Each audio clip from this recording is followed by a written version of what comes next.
Hi everyone, welcome to week 6 of the card making for beginners.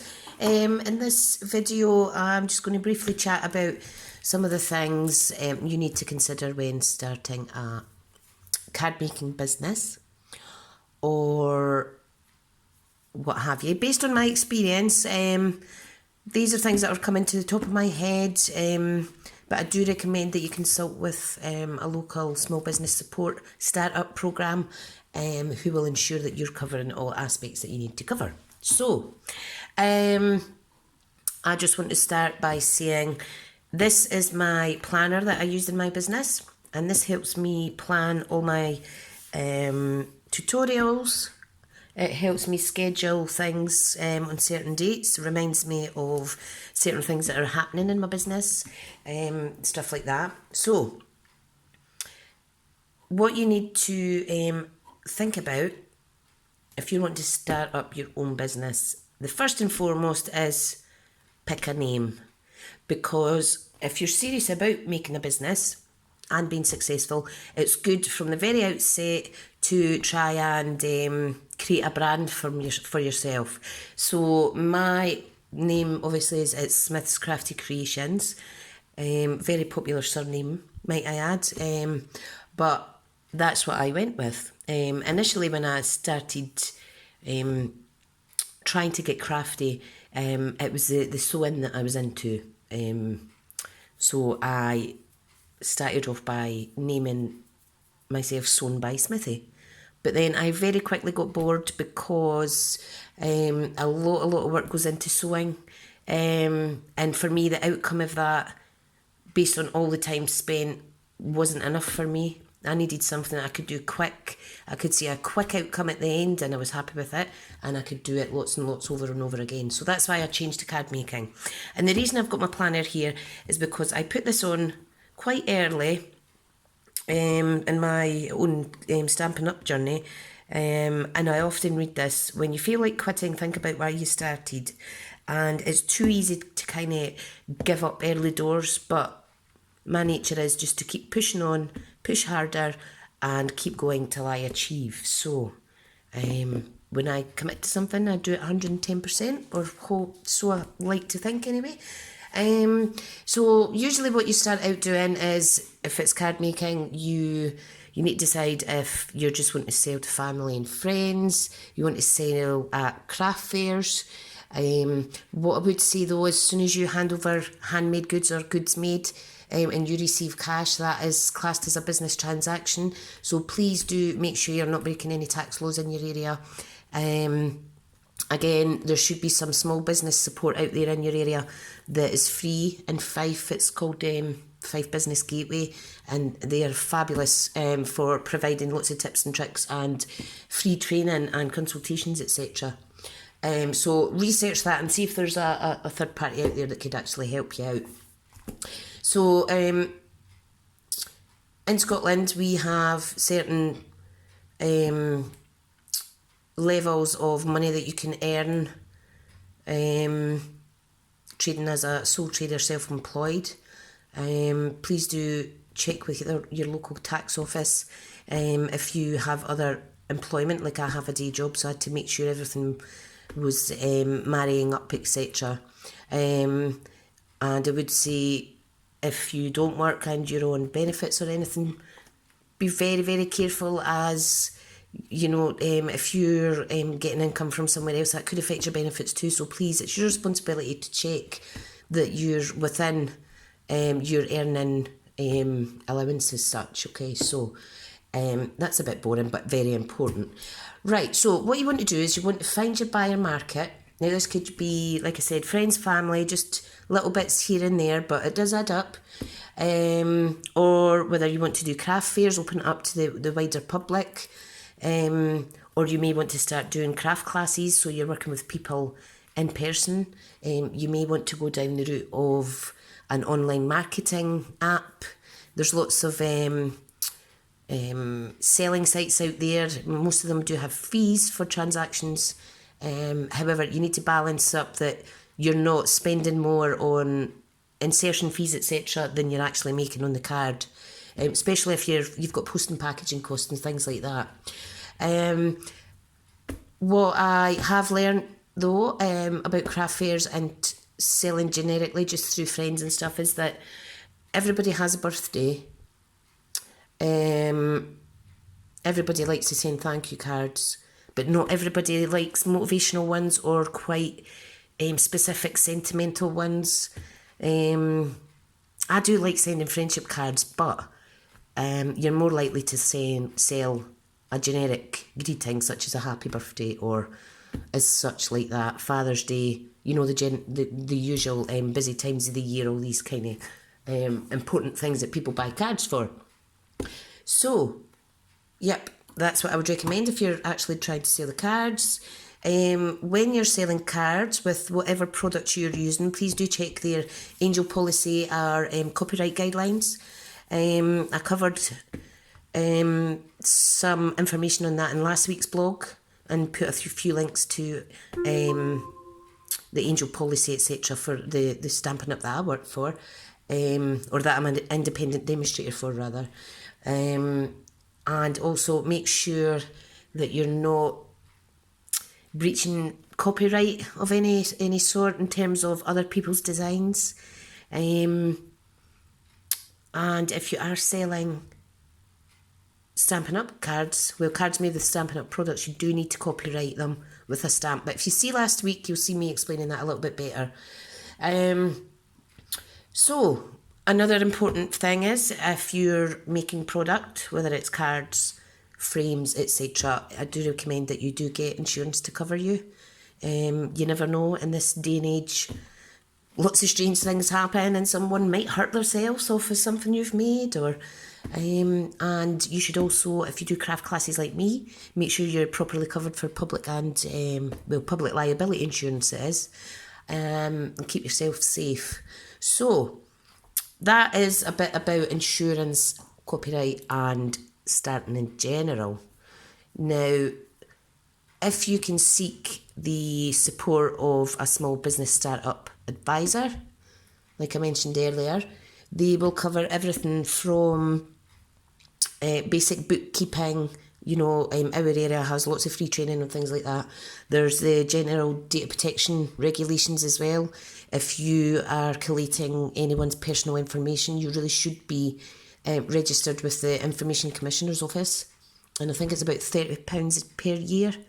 And they have a lot of templates online as well that you must display on your website if you're collating information separate to, you know, whether it's online or written down on a piece of paper. You really need to make sure you're not breaking any laws. You don't want someone's name and address falling out of your file of facts, for instance. I know I wouldn't want my address dropped somewhere, you know, so just keep yourself safe. You can go to the Information Commissioner's Office for guidance, ico.org. It is, I think it's .org, but if you search ICO data protection, it will come up. So, how did my business come about? Well, you know that I took up crafting, particularly making cards and stuff, because I had a lot of spare time at night, that I can't go out to the gym or anything like that because I'll just suffer for weeks afterwards with fatigue. So I found a good hobby. I found Stampin' Up online. I saw my upline on YouTube. I ordered a few things and I was hooked because the coordination, the ink stamp paper, they all coordinate, and you know what, it took the hard work out of the planning stage of my crafted projects, which I loved, and it saved me so much time and allowed me to play with make other projects, you know. So for me, I think it was only maybe a few weeks, and I thought, you know what, if I'm going to do something I love in craft, why not try and make some money doing it? I'm going to do it anyway. I'm not taking any extra time away from my family or anything. So I went ahead and I got my starter kit, which was £99, and I got free product up to the value, including the starter kit. I think it was £130 of products for £99, free postage and packaging, and I got a whole host of free business tools to use, paperwork, order forms, catalogues, things like that. And I was going to get my discount going forward, so I was happy. still swithered a little bit, and then I thought, you know what, I'm going to do this, and if I'm going to do it, I'm going to do it right. I'm going to go YouTube, I'm going to go social media, I'm just going to go. So that's what I done. And YouTube was probably the hardest part for me, because getting used to talking to yourself, like I'm doing now, into my camera, it did feel a bit strange for a good few months, but you know what, you get used to it, so please don't be scared. But I will cover my social media journey next week, which is the last of this 7-part series, and I'll go through each of my channels, what I do, how I plan, any things that equipment I use or programs, etc., and that will maybe help you. So yeah, that was it. Trying to think what else. On the blog, I've put links to various things about our joining offer at Stampin' Up. But maybe Stampin' Up isn't for you, but I would say if you try it, you'll be hooked like I was. But you need to kind of decide what your forte is, whether you want to do vintage cards or generic cards or frames or what have you. So decide on your name what you're going to do, where you're going to sell, who your target audience is. You can get in touch with local community churches, etc., craft fairs, community events. If you want to scale it up, you can go online, like what I've done, and oh, excuse me, work. I think it's network marketing. It's classed as, where people can order through our site, our demonstrator site at Stampin' Up. But yeah, I really, really do enjoy it. And the more you put into a business, the more you're going to get out. But you can work as little or as often as you like, because you're doing it in your own time, you're doing it at home, you're doing it when the kids aren't there, or you're doing it maybe when dad and kids are away at the football, anything really. I've not regretted joining one bit, and I'm so excited to see what the future holds. So I have a small team now as well, which is growing, and it's absolutely fantastic, and I made lots of friends. Really, really am having a blast doing this. So what I would say though, if you are thinking about joining Stampin' Up, what I would recommend is that you research the demonstrators out there, and I would say join a team of someone that you connect with, or maybe it's because you've followed them for so long and you feel you know them. Maybe you know them personally, or maybe they live really close to you, or maybe you just feel it's right. Go with who you feel you connect with, you know. And once you start, I would say a set amount of time each week, even if it's 3 hours on a Sunday, to plan and devise your business plan going forward. What you're going to do, what craft fairs are you going to do, what you're going to make for those craft fairs, or you're going to make so many cards and upload them on a certain day to your selling site or what have you, or you're going to do the Stampin' Up demonstratorship and do a channel and promote like that. So there's a lot to think of. But you know what, I really do love working on my own business. Now I do have a day job, which is part-time, well it's 26 hours a week.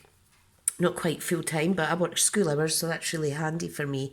And as the boys are going out playing football and stuff, you know what, if the housework's already done, I don't really like watching television, I'd rather be making something pretty, then that's what I do, and that's when I work on my business, you know. So, yeah, I would thoroughly recommend it if you are thinking about it. It's never. Don't be scared. There's plenty of people out there that you can ask for support from. There's lots of things online that you could look up for how to find out how to go about doing things and what have you. But yeah, if you can dream it, you can do it. And if you can visualise yourself where you're going to be, if you work hard, you can do it. And you will do it. So be confident in yourself. Anyway, that's enough from me. Hopefully I'll be here chatting with you live, but I do have a prior engagement. Some of the girls are getting together at my friend's house. Haven't got together in about a year or something, even though she just lives local to me. But I'm not staying too long because I have my craft class ladies tomorrow. I had to reshift a little bit. So I'm looking forward to seeing them because I missed them today. So they're all coming tomorrow, so that's great. So we're going to do work on whatever you want. So I've said if there's a technique you want to do, whether it's embossing or dry embossing, wet embossing, die cutting, bring your stuff and we'll just learn off each other for a wee change rather than a product based class. So the girls are really good at helping each other out. And what I'm going to work on is I'm going to work on some more cards for charity. That's what I'm going to do. I'm going to work through some simple stamping, some repetitive. I'm going to take my stamp apparatus and I'm going to stamp and get some more cards made up for the charity that I donate to. Right guys, I hope this has been useful. Obviously I'm not the expert or anything. Please do make sure you're not breaking any laws. That's the main thing. You're not breaking anyone's policies or anything like that. Keep yourself up to date with all the policy type things. It's worth it in the end. I mean, we do all make mistakes at times. It's just trial and error, human error, but we'll get there. Thank you so much, and I hope you come back next week for the final one, which is all about social media and using that to, well, how I use it to promote my business and stuff. So have a nice Saturday night. Hopefully I'll be here chatting with you, but if not, I do apologise because you know what girly nights can get like. Yap. So yeah, you enjoy the rest of your Saturday and I'll speak to you all soon. Bye.